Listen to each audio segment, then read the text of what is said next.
I really don't have any because of the ones I've written. When I was writing each one, that was my favorite at the moment because I was all involved in him or in her. Stan Lee gave the world superheroes, Spider-Man, Iron Man, the X-Men. His imagination built the Marvel Universe and changed pop culture forever. But here's the contradiction. While millions saw him as the godfather of Marvel, at home, he was simply a husband and a father.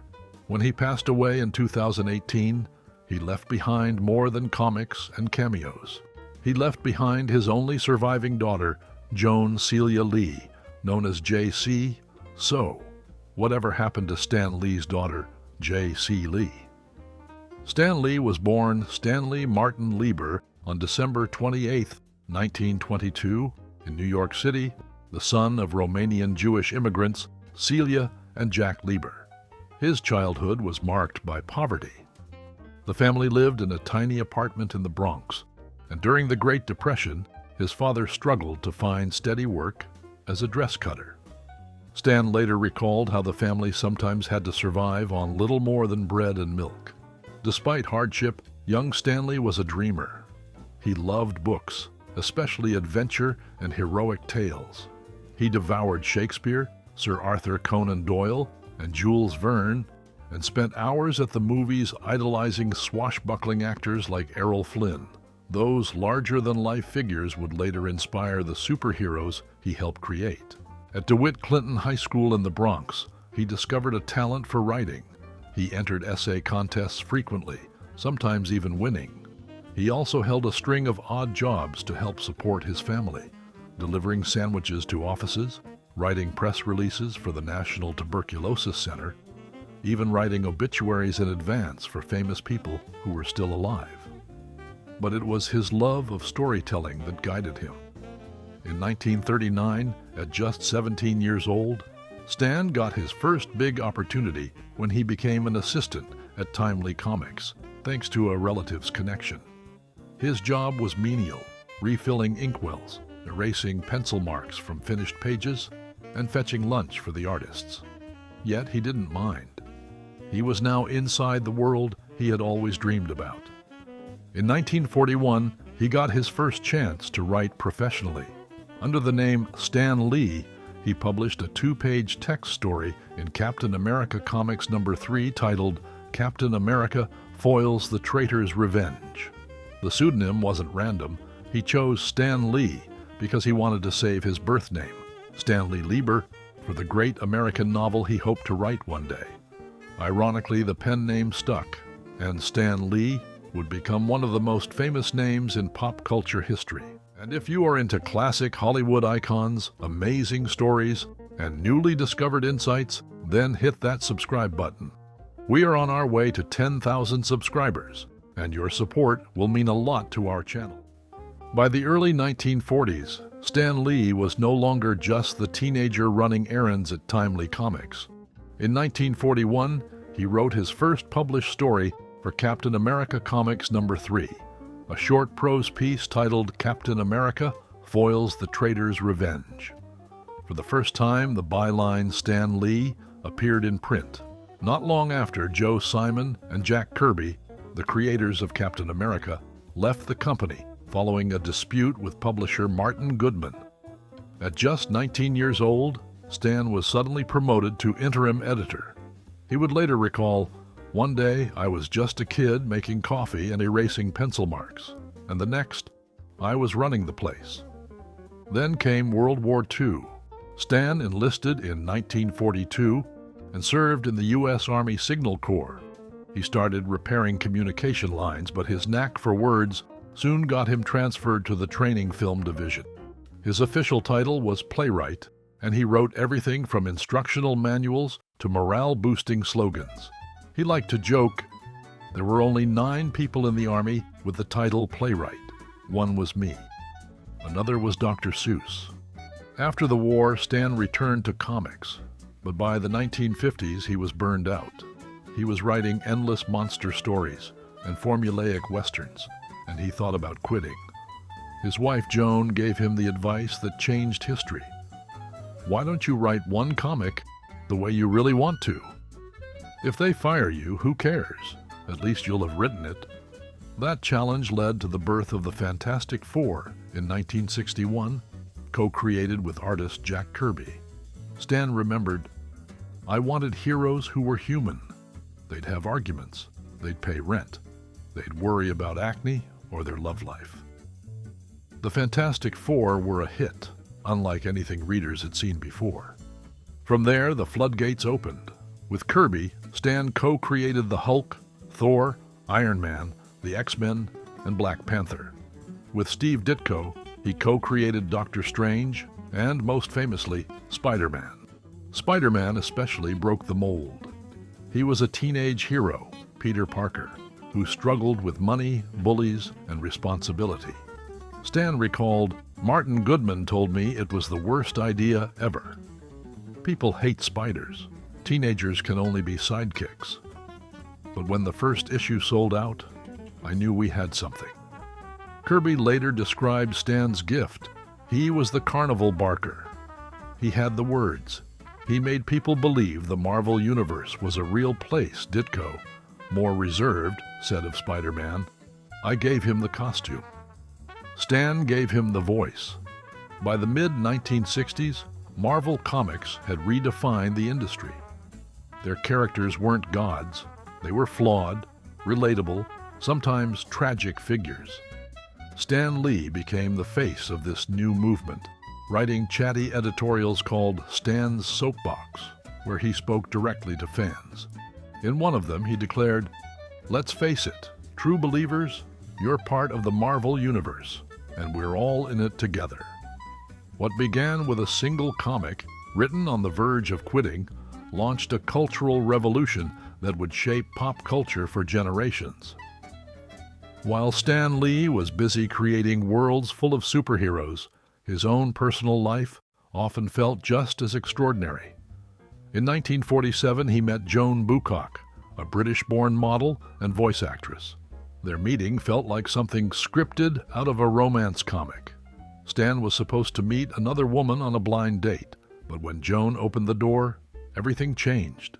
He later recalled, "The minute I saw her, I knew this was the girl I was going to marry. I told her, right then and there, 'I love you. Will you marry me?' Just 2 weeks later, they tied the knot in Reno, Nevada. It was the beginning of a partnership that would last nearly 70 years. Joan became Stan's muse and sounding board. He credited her with giving him the courage to take creative risks. She was the one who pushed him to create the Fantastic Four when he was ready to quit comics, telling him to finally write the stories he wanted to write. Stan often said, "Without Joan, there would be no Marvel Universe." The couple settled in Long Island, where they raised their daughter, Joan Celia, J.C. Lee, born in 1950. 3 years later, they had another daughter, Jan, but tragically, she died only a few days after birth. That loss devastated the family, and Stan admitted it brought him and Joan even closer, pouring all their love into raising J.C. Family life for the Lees was far from ordinary. J.C. grew up surrounded by the larger-than-life world of her father's imagination. Visits to the Marvel offices were like stepping into a fantasy workshop, with artists sketching superheroes on drafting tables and scripts piling up around her father's desk. She once described how Stan would sit at the kitchen table, typing away on a small typewriter while she played nearby. He was always writing, but he always made time to look up and smile at me, J.C. recalled. Stan, despite his heavy workload, tried to bring a sense of normalcy to his daughter's life. He enjoyed family dinners, quiet moments at home, and vacations with Joan and J.C. But he also admitted that balancing the Marvel empire with family wasn't easy. "I was never home as much as I wanted to be," he said in one interview. But Joan kept the family strong. She was the true hero. J.C.'s childhood was also shaped by the spotlight that came with Stan's rising fame. She attended private schools, where classmates quickly discovered who her father was, Some teased her, others envied her. For JC, it was both exciting and isolating. Being the daughter of the man behind Spider-Man and the X-Men meant she was connected to a cultural phenomenon, but it also meant carrying a legacy that was bigger than any normal childhood could handle. Despite that, Stan and Joan made sure JC felt loved and protected. Joan, with her sharp wit and elegance, was a constant influence, teaching her daughter confidence and independence. Stan, meanwhile, encouraged JC's creative side. He would often say, "Everybody has a superpower. You just have to find yours." The family eventually moved to Los Angeles in the 1980s as Stan became more involved in Marvel's push into television and film. By then, JC was an adult, but her bond with her parents remained strong. Stan and Joan often appeared together at conventions, interviews, and public events, always projecting the image of a couple who were as inseparable in private as they were in public. For Stan, superheroes were his work. But for JC, Stan was just Dad, the man who told her stories at bedtime, cracked corny jokes at the dinner table, and signed every letter to her with his trademark phrase, "Excelsior." Behind the colorful comics and blockbuster movies, Stan's family life, his devotion to Joan and JC, was the foundation that kept him grounded, even as his imagination soared to incredible heights. By the 1960s, Stan Lee was no longer just a comic book writer. Alongside artists like Jack Kirby, Steve Ditko, and Don Heck, he had become the creative engine behind Marvel Comics and the public face of an entire movement. Together, they created a new kind of superhero. The Fantastic Four weren't perfect champions. They bickered like family. Spider-Man was a teenage boy juggling homework, bullies, and guilt. The X-Men were outsiders who faced prejudice and discrimination. Black Panther was the first black superhero in mainstream American comics, a groundbreaking moment in 1966. Stan explained his philosophy. "I wanted them to be characters you could relate to. You could be Spider-Man. You could be the Hulk. You could be the X-Men, who feel different and unwanted. That's what made them real." Marvel's new approach resonated deeply with readers in the turbulent 1960s. Young people who felt alienated by the world suddenly saw themselves in Marvel's flawed human heroes. Marvel Comics became a cultural phenomenon, outselling rivals and inspiring a generation of fans. But behind the scenes, not everything was smooth. Jack Kirby and Steve Ditko felt that Stan, as editor and public face of Marvel, often received more credit than the artists who visually built these characters. Kirby once said, "I created the characters, Stan created the dialogue." Stan, for his part, maintained that it was always a collaboration, describing the Marvel method of storytelling. "I'd give the artist the story outline, they'd draw the comic, and then I'd add the words. It was teamwork." The debates over who created who continue to this day. Regardless of the behind-the-scenes tension, Stan's charisma turned him into Marvel's ambassador. His editorials, Stan's Soapbox, spoke directly to fans with a friendly, conversational voice. He would end with his trademark motto, "Excelsior," meaning ever upward. Fans felt like they knew him personally. By the 1970s, Stan was touring colleges, appearing on talk shows, and presenting himself as the smiling face of comics. While Kirby and Ditko stayed out of the spotlight, Stan thrived in it. He once joked, "Jack was the king, Steve was the wizard, and I was the carnival barker." In the 1980s, Stan moved to Los Angeles to spearhead Marvel's push into television and film. Early attempts were rocky, with low-budget shows like The Trial of the Incredible Hulk and the infamous Howard the Duck movie. But Stan never stopped believing in the future of superheroes on the big screen. "Someday," he told reporters, "Marvel characters will dominate the movie screens the way they dominate the comics." Decades later, his prediction came true. Starting with X-Men in 2000 and Spider-Man in 2002, Marvel adaptations exploded in popularity. By the time the Marvel Cinematic Universe launched with Iron Man in 2008, Stan Lee had become a legend not only in comics, but in film. His cameos, quick, often humorous appearances in every Marvel movie became beloved Easter eggs. Fans would cheer as soon as they saw him on screen, whether he was a delivery man, a bartender, or a wise old stranger. For many, Stan Lee himself became a character, the smiling grandfather of Marvel, complete with his tinted glasses, mustache, and booming voice. He embraced the role with pride, often saying, "I'm Marvel's mascot, and I love it." And yet, for all the global fame, Stan often reminded people what mattered most. The greatest superheroes in my life aren't Spider-Man or the Hulk. They're my wife and my daughter for putting up with me. Stan Lee's later years were a mix of triumph and tragedy. On the one hand, Marvel had become bigger than ever. The Marvel Cinematic Universe was dominating the box office, and Stan was beloved worldwide for his cameos and his role as the godfather of modern superheroes. But behind the public smiles, his personal life grew complicated. In 2017, Stan's wife of nearly 70 years, Joan, passed away at the age of 95. Her death devastated him. He admitted, "She was my rock. I don't know what I'll do without her." After Joan's passing, troubling reports began to surface. Allegations of elder abuse and exploitation surrounded Stan's inner circle. Disputes over his finances, lawsuits between former business partners, and accusations of people taking advantage of him made headlines. At times, even his daughter JC was drawn into the conflicts, as some questioned how much control she had over his estate. Despite the chaos, Stan continued to appear at conventions and Marvel premieres, always eager to meet fans.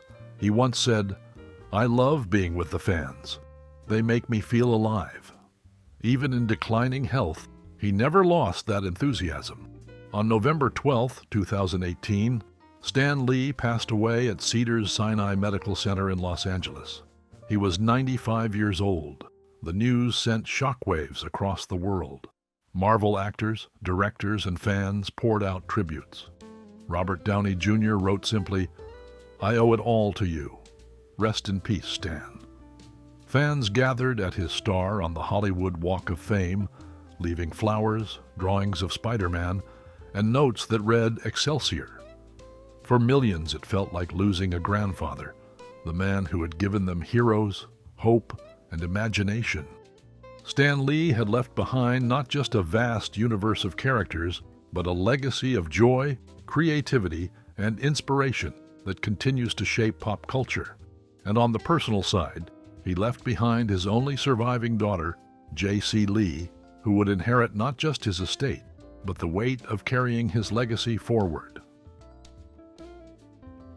After Stan Lee's death in 2018, his only surviving daughter, Joan Celia, JC Lee, found herself at the center of both grief and controversy. She inherited not only his estate, but also the responsibility of managing and protecting the legacy of one of the most beloved figures in pop culture. Born in 1950, JC had long lived in her father's shadow. In her youth, she dabbled in acting, appearing in The Cool World, 1963, and later lending her voice to Iron Man, the animated series in 1994. But she never pursued a full Hollywood career. Instead, she gravitated toward art and writing. In 2015, she published her memoir, It's All About Love, The Stan Lee Family, where she shared anecdotes of growing up as Stan's daughter. She described him as a warm, affectionate father who would, in her words, light up every room he walked into. But after Joan's passing in 2017 and Stan's in 2018, JC's public role grew far more complicated. She has been outspoken about the people who surrounded her father in his final years. In an interview with TMZ, she said, "My father was surrounded by vultures. There were people who took advantage of his kindness and his trust. All I ever wanted was to protect him." Her comments reflected a messy reality. In Stan's last years, there were multiple lawsuits, allegations of elder abuse, and disputes over his fortune and care. Key figures in his business circle, including his former manager, were accused of exploitation. JC often positioned herself as her father's defender, though some critics suggested that she, too, was part of the dysfunction. Controversies also arose over her management of the estate. Reports surfaced of tensions between JC and Marvel/Disney, particularly around control of Stan's likeness and intellectual property.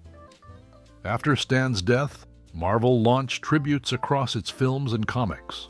JC, however, expressed frustration, telling reporters, "Disney and Marvel owe my father an enormous amount of respect. I don't feel they've always treated him or his family fairly." She even announced that she was working on a new character called Dirt Man, claiming it was something she and Stan had discussed before his death.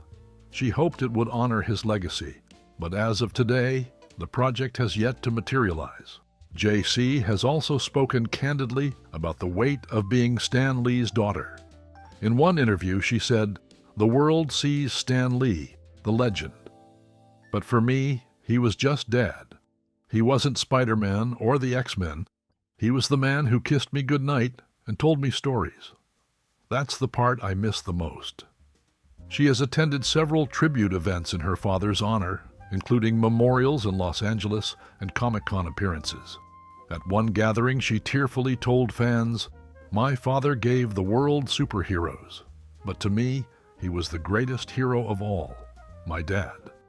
Today, JC lives mostly outside the spotlight, surfacing occasionally to comment on Marvel, Stan's legacy, or estate disputes. While her journey has been complicated, marked by lawsuits, public scrutiny, and family conflict, one thing is clear.